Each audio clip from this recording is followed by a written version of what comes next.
I started watching a video on YouTube by Emax about this 3PV thing.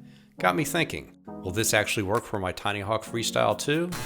I jumped into Tinkercad, took my Emax Tinyhawk frame design, my Insta360 Go mount, and made a boom to connect the two in between. And this is what I came up with. Now that I have the design finalized for at least the first attempt, I just export the STL file, bring it in the Cura, generate my code, and print the part. Now that it's all assembled and ready to fly, let's see if this really will work on the Tinyhawk 2 Freestyle.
Emax actually has something here. I really like this 3PV thing.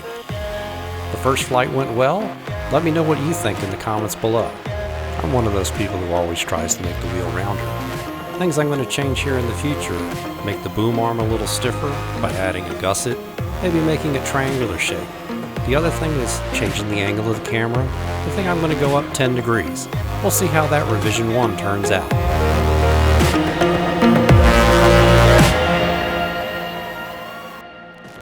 My iFlight Megabee has served me well with my videography projects over the past couple of years. I have had trouble flying it indoors, so now I'm going to move to this Green Hornet that has some padding if you bump into a wall. I need to outfit it with a camera mount. I'm going to do a GoPro style where it's infinite adjust so I can change the angle on the fly. I also have this Fedora that I'm going to employ the same type of mount on. Stay tuned for future videos. Hope you like the content. Don't forget to like and subscribe.